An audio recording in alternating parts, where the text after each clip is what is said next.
नमस्कार दोस्तों, आज हम दिल्ली के जंतर मंतर पे आए और हमारे साथ जुड़े हैं राजकुमार शर्मा जी, जो कि किसानों के साथ भी जुड़े हुए हैं शुरू से ही। तो हम जानना चाहेंगे जो आज की डेट में 100 दिन से ऊपर किसानों को बॉर्डरों पे हो चुके हैं, उनका क्या कहना है। जिस तरह की शुरू से ही किसानों के साथ राजकुमार शर्मा जी भी उनके साथ खड़े हुए और वहाँ पे जो धरने प्रदर्शन चल रहे, जिस तरह अनशन जो भी वहाँ पे चल रहा, हर वक्त उनके साथ रहते हैं। राजकुमार जी, मैं जानना चाहूँगा जो हमारे किसान भाई है और दिल्ली के बॉर्डरों पे आज भी जमे हुए 100 दिन से ऊपर उनको हो चुका है, तो आप क्या कहना चाहेंगे कि आप भी वहाँ अपनी सेवा देते रहते हैं।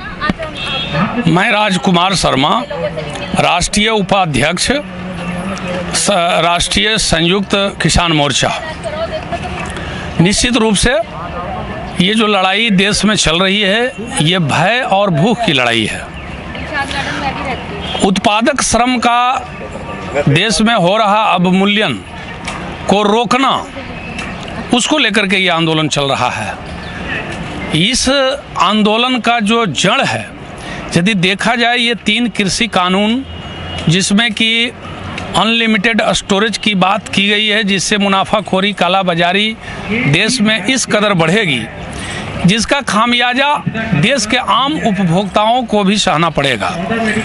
जैसा आप जानते हैं कि पीडीएस सिस्टम को, एफसीआई को ख़त्म करने की जो साजिश इस कानून में रची गई, जिसके कारण जो खाद्य सुरक्षा बिल कानून लाया गया था, जिसके द्वारा गरीब मजदूरों को जो मोटा अनाज सस्ते दामों पर मिला करता था, वो भी बंद हो जाएगा। कहने का मतलब जो गरीब मजदूर हैं वह भी इस कानून से प्रभावित होगा।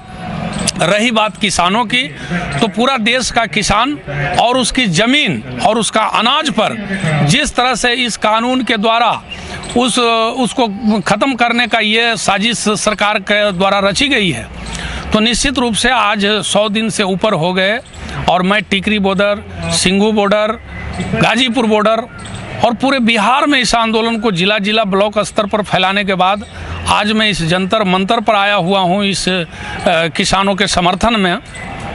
और मेरा कहना है कि जिस तरह से मोदी जी ने वायदा किया था कि मैं किसानों के दाम दुगने कर दूंगा सरकार में आने पर, और किसानों ने बहुत विश्वास के साथ मोदी जी को साथ दिया, मतदान दे करके उनको सरकार में लाया। और आज जिस तरह से बार बार अनेकों तरह के किसान आंदोलन पर साजिश किया गया मोदी सरकार के द्वारा, लेकिन ये किसान जिनके पास अपना हल होता है, वो अपना हल भी निकाल लेना जानते हैं और निश्चित रूप से इस आंदोलन का हल भी निकल करके रहेगा। राजकुमार जी, हम बात करें जिस तरह किसानों के साथ 10 से 12 बैठक हुई मगर कोई निर्णय नहीं निकला, और लाल किले की भी अगर हम बात करें, और अब जो वहाँ बॉर्डरों पे जो किले भी गाड़ दी गई और आप कह रहे कि हल निकलेगा, फिर वो हल कैसे निकलेगा? निश्चित रूप से मेरी जो जानकारी है, मैं पूरी कॉन्फिडेंस के तहत कह सकता हूँ कि इस 3 कृषि कानून को मोदी जी या मोदी की सरकार ने नहीं लाया है। यह कानून का ड्राफ्ट मोदी जी का सरकार में आने से पहले देसी और विदेशी बड़े कंपनियों ने, पूंजीपतियों ने, चाहे वो अमेजन कंपनी हो, कोको कोला कंपनी हो, या फिर अडानी अंबानी हो, चाइना की कुछ कंपनियां, अमेरिका की कुछ कंपनियां, ऐसे देसी विदेशी बहुत सारे कंपनियां हैं जो मिल करके ये 3 कृषि कानून का ड्राफ्टिंग हुआ है। और ये पूंजीपति लोग चाहते हैं कि किसानों का अनाज हमारे तिजोरी में बंद हो जाए, गरीब और किसान का भय और भूख को ये बंद करना चाहते हैं अपने तिजोरियों में। ये चाहते हैं कि किसानों का जो जमीन है उसका मैं कारोबार करूं।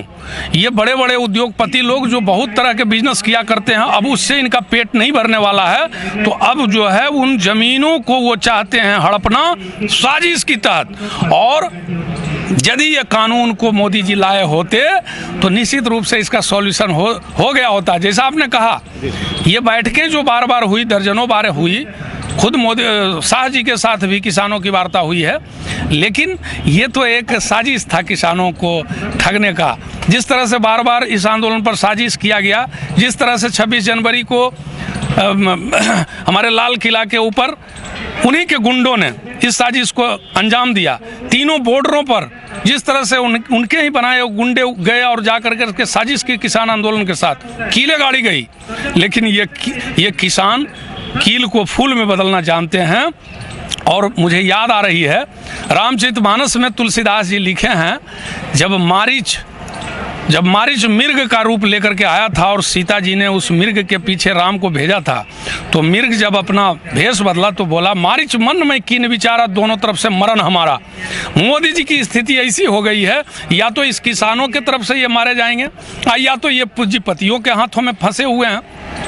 निकलना इनको है, या पूंजीपतियों के हाथों से निकले या किसानों का उद्धार करें। 26 जनवरी के बाद जैसे किसानों का जो किसानों के नेता थे उन पे FIR हुई, मगर उसके बाद जिस तरह राकेश टिकैत जी अब वहाँ पे डटे हुए हैं और उन्होंने कह दिया कि हम जो किसान बिल है इतने ये कैंसिल नहीं होगा, यहाँ से हलेंगे नहीं, तो आप क्या कहना चाहेंगे? जिस तरह किसानों पे जो FIR हुई थी, जो वो एक नौटंकी कह सकते हैं, उसको किया गया था किसानों के साथ। निश्चित रूप से जब आंदोलन होता है समस्याओं को लेकर के, भय भूख के लेकर करके, तो सरकारें ऐसा पिछले कई एक सैकड़ों आंदोलनों में ये देखा गया, चाहे वो आज़ादी का आंदोलन हो, चाहे वो संपूर्ण क्रांति का आंदोलन हो, चाहे आज किसानों का आंदोलन है, तो आंदोलन में तो सरकारें चाहती है, पहले चाहती है आंदोलन को दबाना चाहती है, जब नहीं दब पाता है तो उस पर साजिश कर करके, डर दिखा करके, भय दिखा करके। किसान नेताओं पे आरोप भी लगाए गए कि भाई वो पैसे लेके बैठ गए, क्या ऐसा भी कुछ है?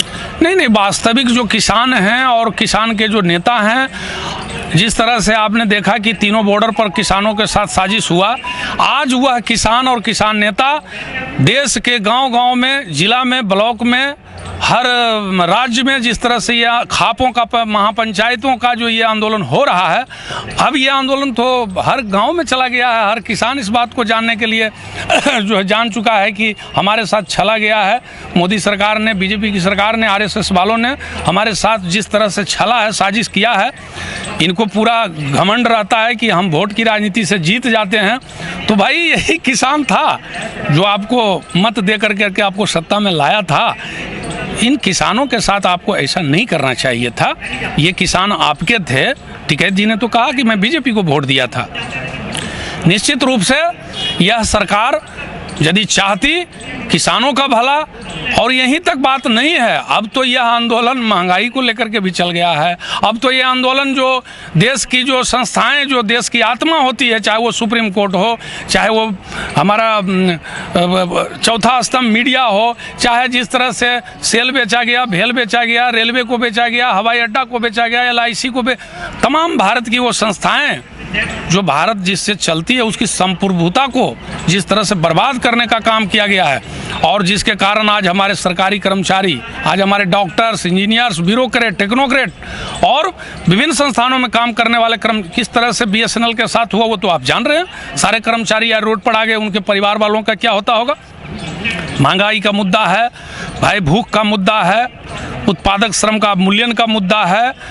तो ये तरह तरह के ये सारे मुद्दे जो हैं, आज गरीब किसान, बेरोजगार नौजवान, छात्र, ब्यूरोक्रेट, टेक्नोक्रेट सारे रोड पर आ रहे हैं। ये बहुत भयावह स्थिति देश के अंदर में है।